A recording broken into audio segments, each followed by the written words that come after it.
Tonight, a major ruling in Donald Trump's fight for immunity from prosecution. But any president, including Donald Trump, will now be free to ignore the law. The U.S. Supreme Court says the former president does have some immunity. What's protected, what's not, and what it could mean in the race for the White House. The WestJet strike is over, but not the travel nightmare for passengers. Needless to say, I'm quite upset. And thousands in St. John's witnessed the final journey of an unknown soldier.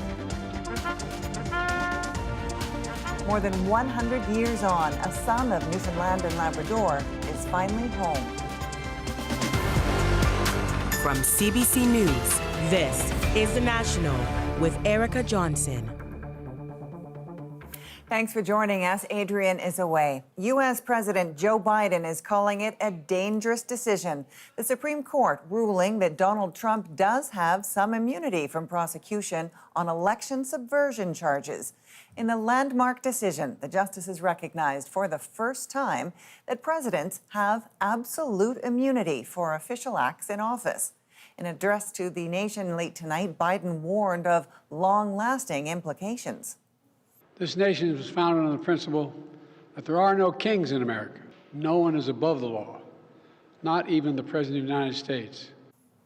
Tonight, Paul Hunter brings us more of the reaction and what this ruling could mean for Donald Trump in the months ahead. Outside the U.S. Supreme Court, as soon as the ruling came down, outrage over the ruling itself and the former president at the center of it. He's a tyrant. He's a con man. He's the devil. He's dangerous Donald Trump.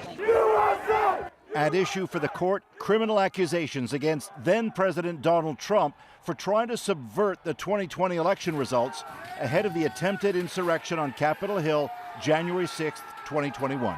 The question, is Trump immune from prosecution on it simply because he was president? Said the court in a sweeping ruling, a U.S. president can have absolute immunity from criminal prosecution for actions within his constitutional authority, then adding there is no immunity for unofficial acts. So what is an unofficial act? That now goes back to lower courts for clarity, meaning a key federal case against Trump will likely now take many more months to play out, perhaps well past the coming presidential election. Among those who opposed the ruling, Justice Sonia Sotomayor, who took the rare step of reading her scathing dissent out loud in the courtroom.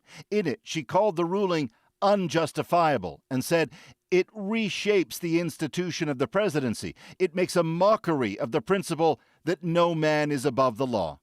On all of that, in a dramatic evening statement from the White House, Joe Biden. And it's a dangerous precedent.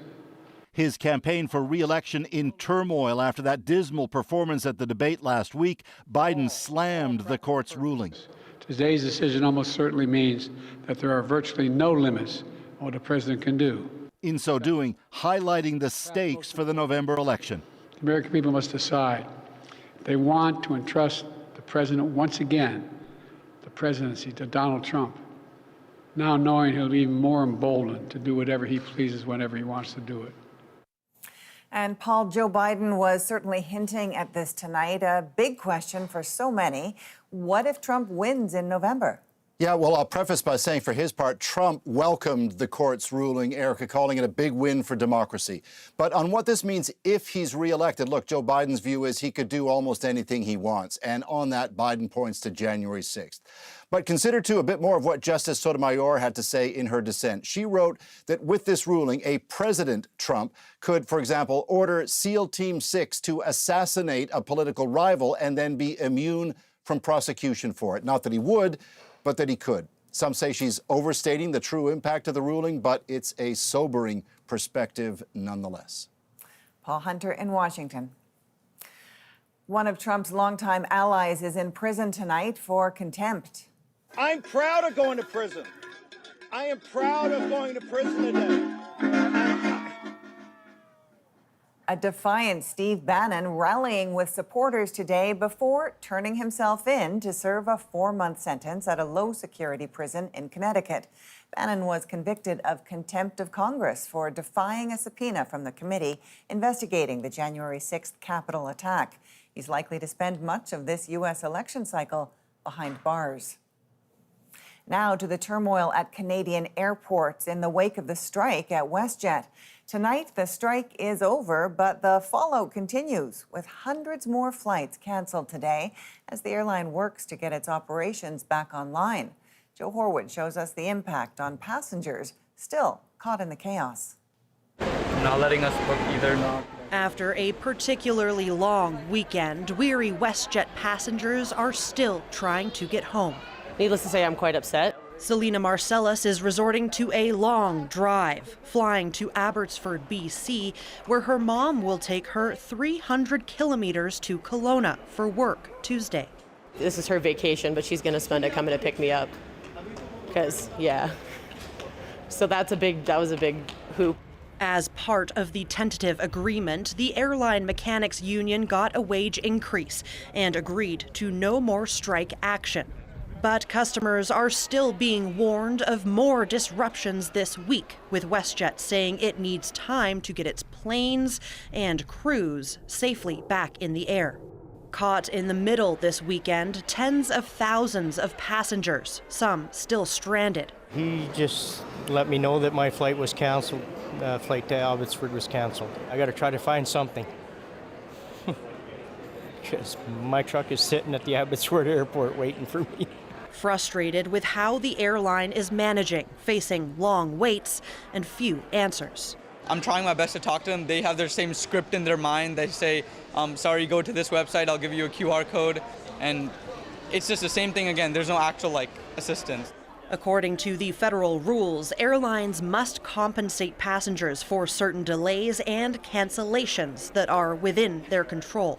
And that's the one area where I think there's going to have to be some political, if not judicial, overview to make sure that people understand that this is really something within the control of the carrier. WestJet may have a very different opinion. But for now, many passengers are focused on finally getting to where they've wanted to go, even if it is a couple of days late and possibly $1,000 short. Joe Horwood, CBC News, Calgary. At least 30 Air Europa passengers were injured after their flight was hit by severe turbulence. Inside the aircraft, images showed broken seats and damaged overhead bins and panels. A passenger said those not wearing seatbelts were thrown into the ceiling. The flight from Madrid was diverted to Brazil, where the injured were taken to hospital. For the first time, Justin Trudeau is answering questions about his future after his party's stunning by-election loss 1 week ago. He spoke with our Heather Hiscox in St. John's this morning. There's always going to be lots of reflection after a tough loss, but there's also so much to do, and I am committed to doing the work of building a better Canada every single day. The Prime Minister confirming he will stay on as leader despite calls from current former Liberal MPs to step down. Trudeau was in St. John's marking the 100th anniversary of the Newfoundland National War Memorial. He joined thousands to remember the generation of young men who died during the First World War before the province was part of Canada. One of those lives lost, an unknown soldier finally buried today on home soil after lying in northern France for more than a century. Heather Gillis was there. Thousands stood still, watching at the Newfoundland National War Memorial as an unknown soldier from the First World War was interred in a granite and labradorite tomb. The unknown soldier will represent more than 800 Newfoundlanders killed during the war, with no known grave. For this pallbearer, this historic moment sparked thoughts of his own relative. He was killed on March 2nd, 1917. We both bear the same first name, so being able to do that and carry his name, to carry his legacy in the same regiment and everything, it's a huge honor. In a somber procession, the unknown soldier was brought from the province's legislature through the downtown, a hero's honor with a 19-gun salute, reverberating as the soldier was laid in front of Prime Minister Justin Trudeau, Governor General Mary Simon, and his ceremonial next of kin, Premier Andrew Furey. When our hearse stopped and the unknown soldier was unloaded from the hearse, everyone was completely silent. And to me, I understood the respect coming from my fellow Newfoundlanders. Repatriated in late May, this is the second unknown soldier in Canada, the only Commonwealth country to have two, an honor bestowed because of Newfoundland's history as its own dominion and the deep scars left by the war. On this day, at the Battle of Beaumont Hamel in 1916, a generation of men lost. The Royal Newfoundland Regiment nearly annihilated. Veteran Frank Sullivan fought to make this repatriation happen, keeping the fire of remembrance here burning. He's home, he's going to be entombed, and Newfoundlanders now will have an opportunity to go to the War Memorial and pay their respects to a Newfoundlander who fought in the Great War. Newfoundland's unknown soldier is now finally resting on home soil. We don't know his name, his rank, where he's from, or how he died. But his legacy will continue on at the National War Memorial. Heather Gillis, CBC News, St. John's. From Memorial Day to Canada Day now, and the thousands who gathered in the nation's capital for the festivities. Nicole Williams with how many are celebrating. A crowd of thousands ready to celebrate 157 years of Canada. I remember my first time come here. It's very excited. The official Canada Day ceremony at Le Breton Flats, just west of Parliament Hill. For some, a yearly tradition. I always celebrate Canada Day. You can celebrate your own culture. You can be your own person. Others, like this international student, celebrating for the very first time. I came here to be around, surrounded by people sharing the same vibe. Canada's Deputy Prime Minister addressing the crowd while the Prime Minister himself attended a service in St. John's. Today is the one day of the year when we can set aside our national modesty. And no shortage of Canadian talent taking the stage. And for its 100th anniversary, the Royal Canadian Air Force is doing its largest flyover of the last 20 years. They're calling it a parade of the sky, featuring dozens of military aircrafts, including some from a bygone era. These planes flew during the Second World War, some of the oldest in the Air Force's fleet. These ones newer and faster. But no matter the draw, everyone here with their own reasons to be proud. That's what it's all about, the freedom to be Canadians. Others finally getting the chance to become one. I feel deeply proud, and honored to become finally a Canadian citizen on this special day. A special day to many to celebrate each unique version of Canada. Nicole Williams, CBC News, Ottawa. Now to a developing story unfolding in the Eastern Caribbean tonight, where there is widespread damage just hours after Hurricane Beryl made landfall.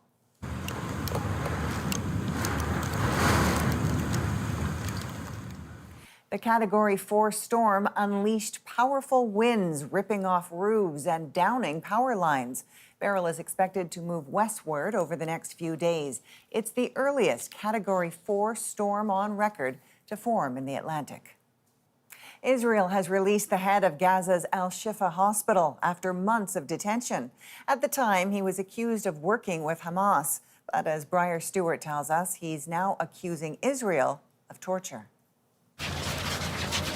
After spending more than 7 months in Israeli prisons, Dr. Mohammed Abu Salmiya returned to Gaza a free man.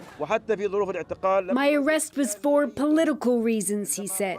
Salmiya is the director of Gaza's largest hospital, Al-Shifa. It was raided last year by the Israeli Defense Force, which claimed Hamas was using it as a command center. Electricity. The IDF released videos which they claim showed a network of tunnels below the hospital compound. In another, a military official showed off what they said were weapons stashed behind medical equipment. There is an AK-47. Somia was released Monday, along with around 50 other prisoners. Among them, other medical staff from the hospital. Our release today proves that there has been no accusations or charges, he said. Somia says he was tortured and his finger was broken. Other detainees appeared frail and bruised. They punched me and broke my teeth, says this man. While their family members celebrated their return, there was anger from the families of those taken hostage by Hamas. The IDF claims that 19-year-old Noa Marciano was killed inside Al-Shifa. Her father expressed outrage, saying 7 months after we buried her, the state of Israel decides to release those who are directly or indirectly responsible for her murder. Israel's internal security agency said with so many arrests in Gaza and the West Bank, prisons are running out of space, so some detainees had to be freed. Israel's national security minister called the prisoner release negligence, and Prime Minister Benjamin Netanyahu has promised an investigation. Like so much of the Gaza Strip, parts of the Al-Shifa hospital now lie in ruin, which is why Somia is making a vow too, to rebuild the facility and have it reopen to patients again. Briar Stewart, CBC News, London. Police in Toronto say 8 separate shootings over the weekend were all linked to the tow truck industry. Police released these images of a dark-colored Honda CR-V, alleging the stolen vehicle was used in incidents from early Saturday to Sunday evening. There are no reports of anybody being hit, but there was damage to homes and vehicles. This comes just days after police announced a new task force to deal with what officials say is an increase in criminal activity involving a small segment of the industry. Some BC mayors are questioning the province's plan to boost the housing supply. The deadline just passed for changing the rules around single-family zoning to allow the construction of multiplexes. Yvette Brent spoke to skeptics and supporters. So here with the duplex, we have 2 entrances, so this is for the front unit. For this builder, BC's new housing law means he can build more townhomes and multiplexes. I think it's going to be great. I think it's going to get more families be able to get into projects like this. The new rules mean many municipalities must now allow more development on properties zoned for single-family dwellings. Now, 3 to 6 units are allowed depending on the location. It's part of the province's push to create more affordable homes. Proof is in the pudding, but really what will be the uptake? But this expert says the policy change alone may not be enough to increase supply.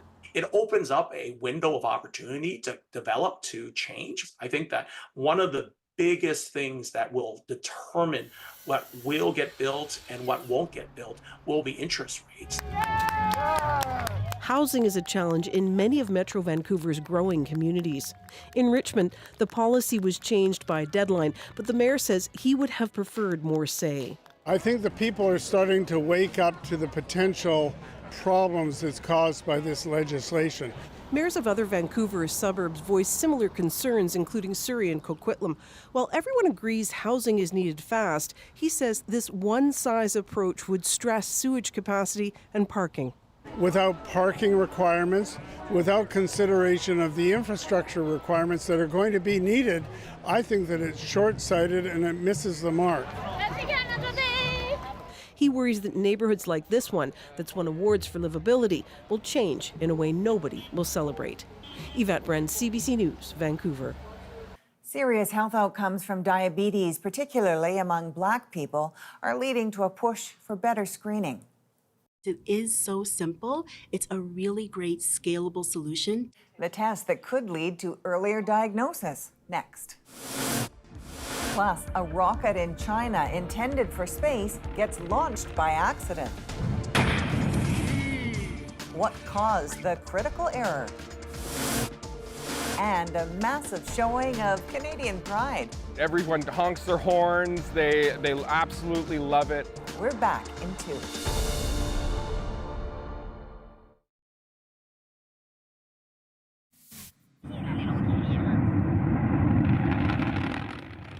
A Chinese rocket crashing back to Earth in central China after an accidental launch. Officials say a structural failure during a routine test caused the rocket to separate from its launch pad. It then lost power and crashed. There were no reports of casualties.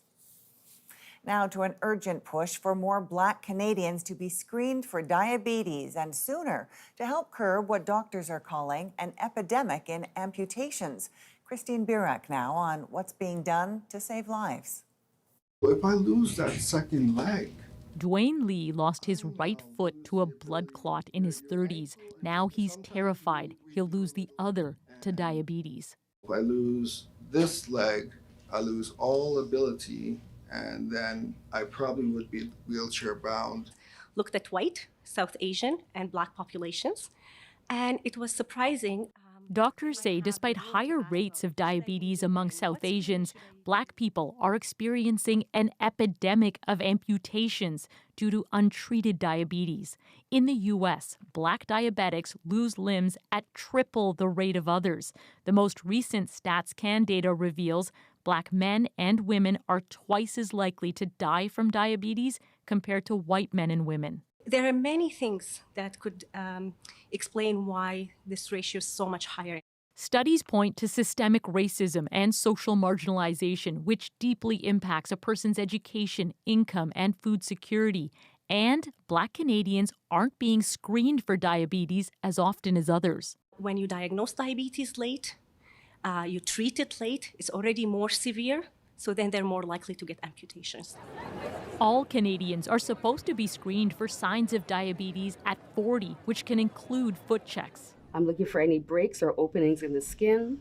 This training program at Toronto General trains care workers to look for wounds, infections, and loss of feeling. Scientists say foot checks can prevent 85% of diabetes-related amputations. This is vital. It is amazing because it is so simple. It's a really great scalable solution to what otherwise feels like an unmanageable problem. In the community, we need awareness.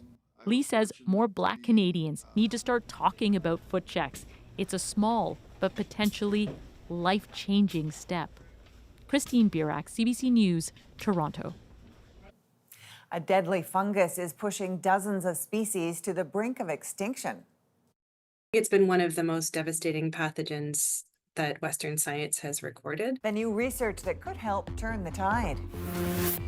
And we revisit our exclusive interview with Céline Dion. I was trying to be brave. She reveals her years-long battle with a cruel disorder that slowly eroded her unmistakable voice. Things started to get more often, every day, worse. The National breaks down the stories shaping our world next.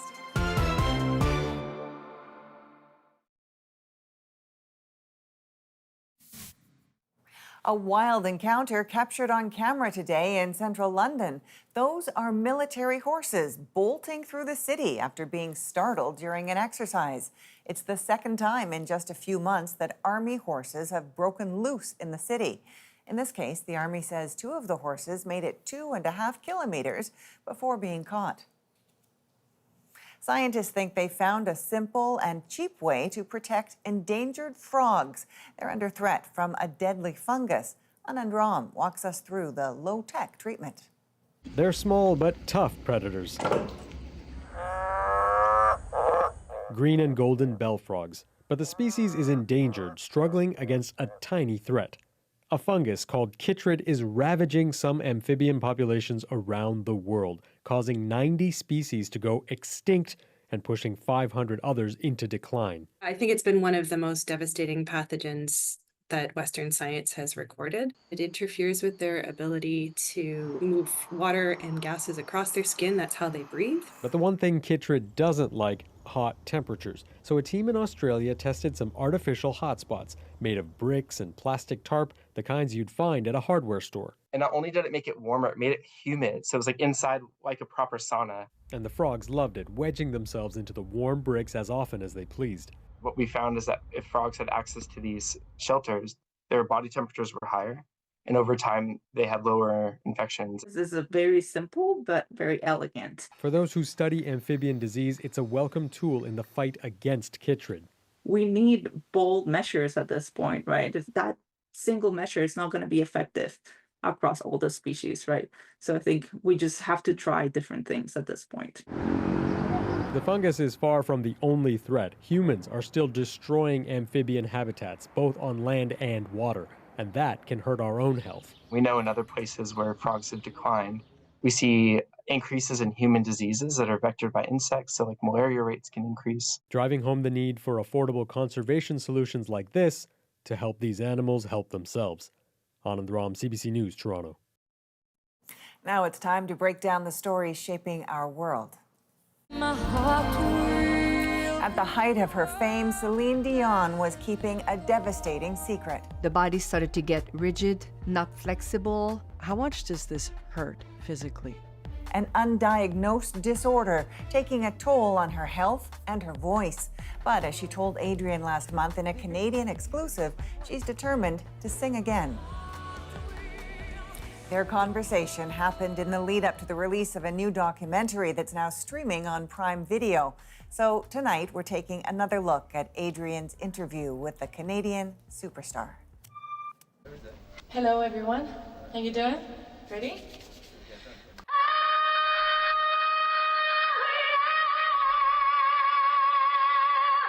Is the sound man okay?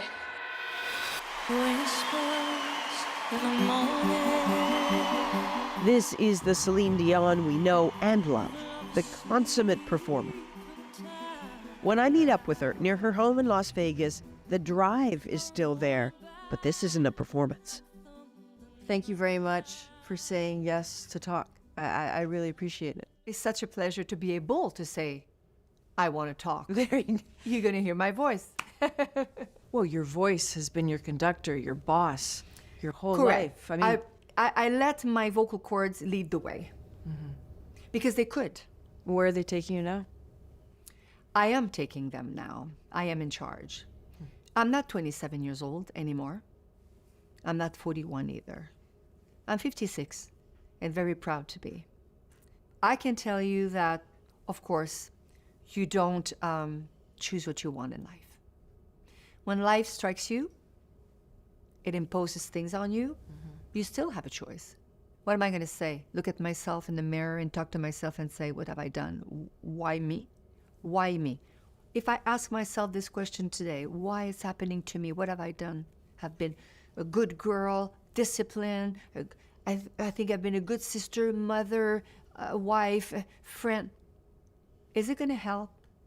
What's happening to me that I cannot go on stage and do to my own expectation? Of course, when this whole thing started, if you put yourself in my shoes, I didn't have a diagnosis. I was trying to, survive through this.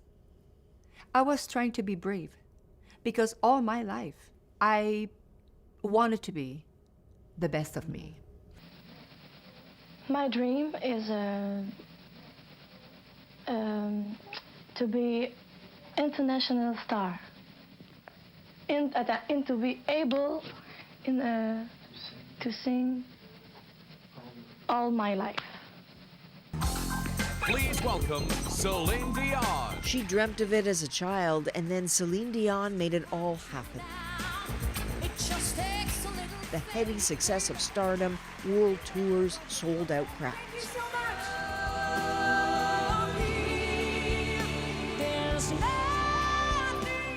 All that changes in 2008, in the middle of her Taking Chances World Tour. Likely no one in the audience realizes what's going on. But something is happening to her prized instrument, and she has no idea why. I was in Germany, and after breakfast, just like that, I did not see this coming. And I started to feel a spasm, kind of somebody pressing back. So what it does in the vocal cords is that you feel, not normal, the stress, the panic. I started to compensate because I had a show that night. We get an early glimpse she was going through something in this 2010 documentary called Céline, Through the Eyes of the World. I don't have a voice. It's weird. It's closing, so I'm really having a hard time right now. What do we do? Moments after that exchange, she takes the stage.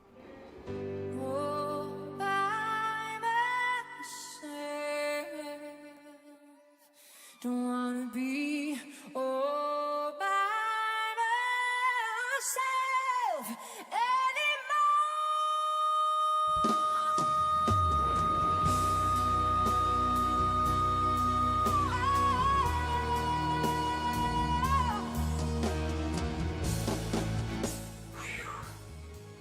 See, that one's good.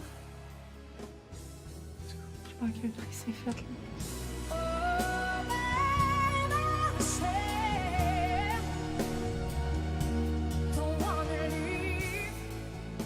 It was kind of like a spasmodically, it's like I have a spasm, and I was kind of talking like this, like it was high. I could go down, but or yodeling, like ice skating, but on the voice. I went to see every ENT around the world. As many shows as I done, I've seen as many ENT.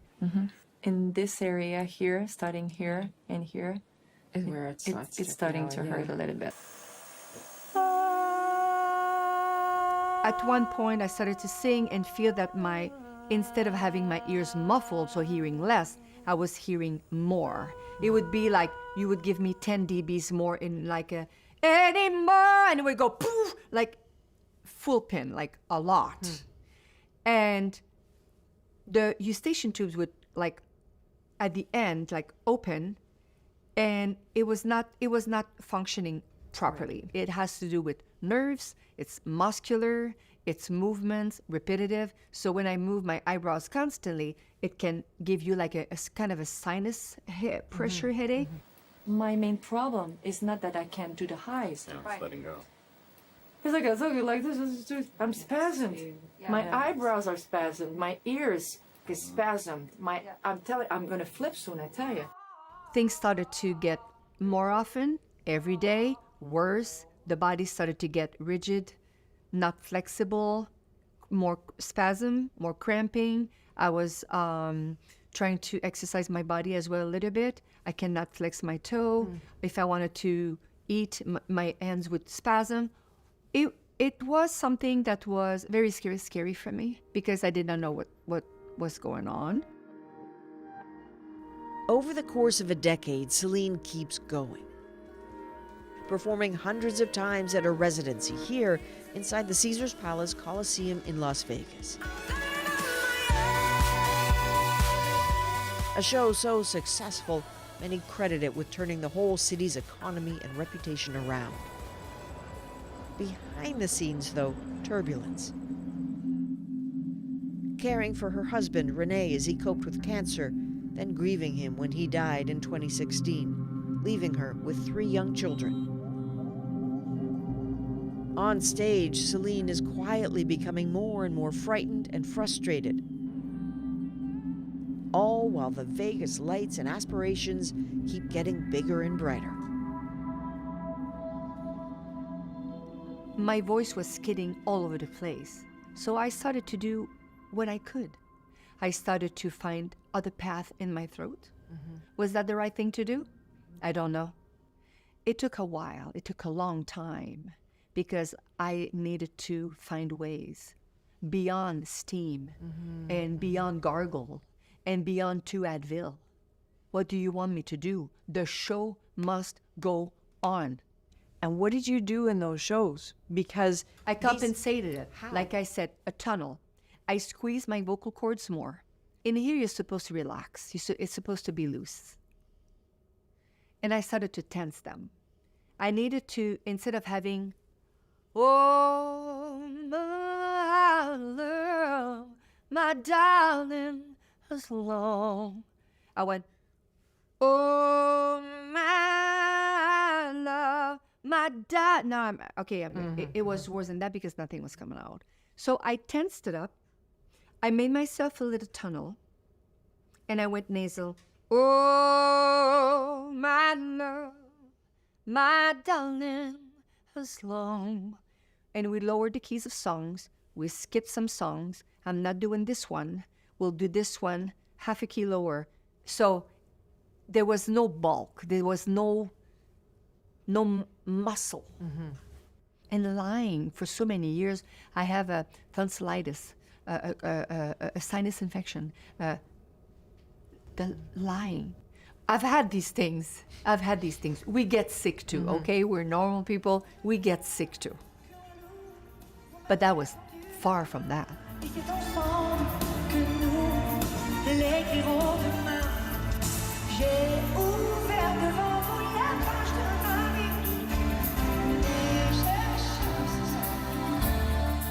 I couldn't live with the lie because it was lying to myself, losing everyone around me. You talk about finding a way in a journey, but without being diagnosed through Right. this, because this is 17 years ago, and 10 years later, I'm still not knowing what's going on, and I still go on stage, and I still record my albums, and I'm still fine, and I'm still brave, and I'm a mother, and I lose my brother and my mom, and I had cancer at the same time as my husband because I needed to support him. I took a year off to be with him. I wasn't assisting him. I was his nurse for a moment, and I was opening my arms for everybody who was crying the death of my husband. So how did you make space for yourself to be sad about what was happening? Good question. It's not the time that I did not allow myself to have that gave me that. The DNA decided at one point it's going to happen. But I had to be very brave instead of smart. That was my thing. Because one time I thought, maybe 5 years ago, 6 years ago, maybe I'll never sing again. What am I going to do? Because I've been asked that question before. What are you going to do if you lose your voice, if you can't sing? And I was like, it's never something that crosses your heart or mind. Because I've been pristine for 17 years, struggling and finding myself in a black hole, black hope. I don't want to look in the black and have false hope. Tell me the truth. Tell me it's over. I'll be fine. Because living in the dark, it's worse than dying. When we come back, Céline gets an answer, a harsh truth. I wasn't ready to say anything before, but I'm ready now. And stuns the world by walking away from the stage. I had to tell my kids, knowing that they lost already a parent, and they don't know if I am gonna die.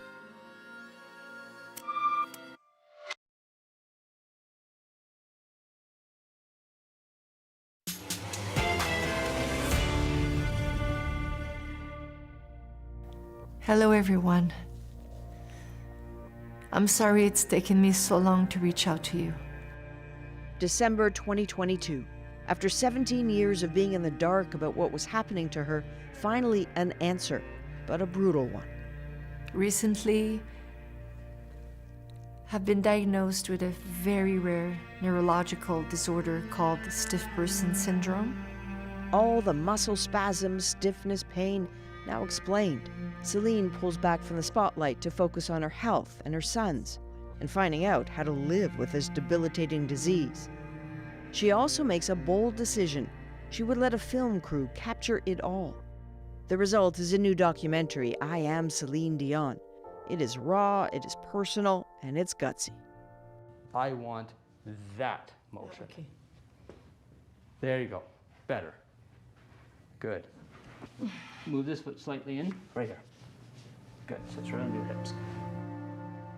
There is the pain of physio, and then there is the catastrophic concern of full body spasms and seizures that are shocking, agonizing, and have threatened her life. At times, to cope, she's taken as much as 90 milligrams of Valium to get through shows, and that alone could have killed her. How much does this hurt physically? And I ask that only because to watch you struggle is to sort of vicariously feel your pain because you look like you're in agony. And I don't think people understand enough about this syndrome to I don't get think it. so either. I have to agree with you. And that's why I want to be part of the research and to raise awareness. Because when you get in spasms so much, well, you don't remember everything. It can last a moment. It can last a few hours. You can break ribs because of the twisting and the spasm. It's not just like a spasm in the calf in the middle of the night. It's and then it's pretty painful, and you don't remember everything, which is between you and me. For me,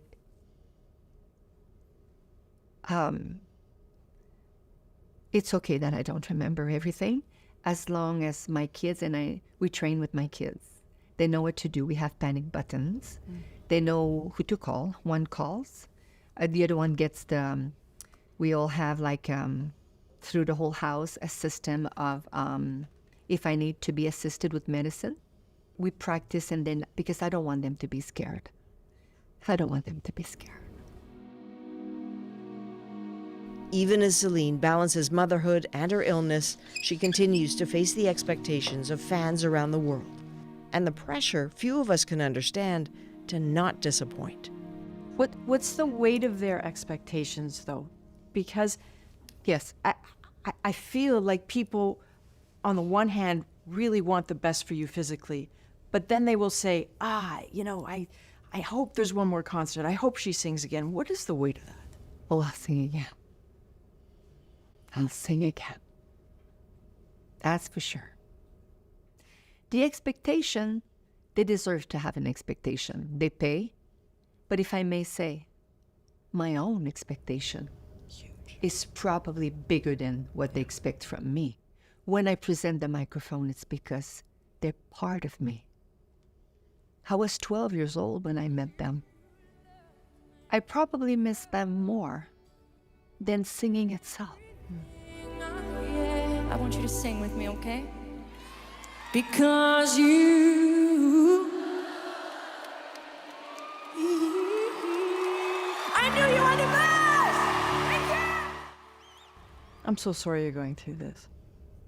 It feels unspeakably cruel for this to be happening to you like this.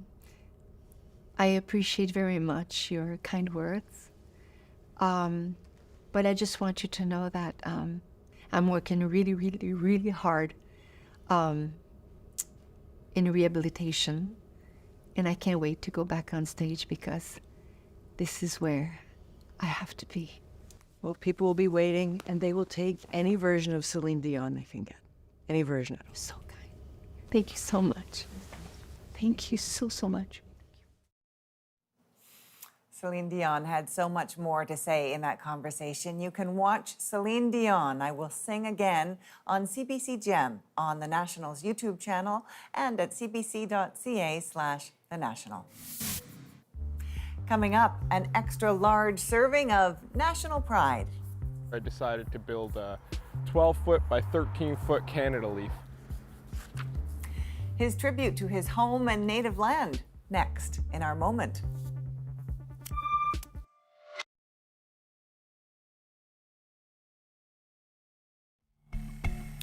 This may look like a professional installation, but it's actually the handiwork of a single patriotic Canadian. Now proudly displayed on Bill Shoneman's front lawn, the enormous Canada sign has been turning heads in Fredericton. So tonight on Canada Day, Bill's labor of love is our moment. So this is my Canada sign. The first part right here I built in 2020 around COVID, but I kind of wanted to make it a bigger splash kind of. So this year I decided to build a 12-foot by 13-foot Canada leaf behind it. Bill's always got some project on the go, so it was nothing new, but this one was a little larger than normal. It makes everyone happy. Everyone honks their horns. They absolutely love it. It looks nice. I've seen people like just stop by and take pictures of it, you know. It's really cool, like in the night it just sparkles, and it's really nice. Ever since I was a kid, my mom did the Canada Day festivals where I grew up on the Kingston Peninsula. So I was like, well, I want to do my part now that I live in Fredericton. And it is primarily built for the community. I built this so everyone else can see it and enjoy it. And fittingly, what street does Bill live on in Fredericton? Maple Street, of course. I kid you not. Thank you for being with us. You can watch anywhere, anytime on the free CBC News app and subscribe to the National's YouTube channel. I'm Erica Johnson. Take care.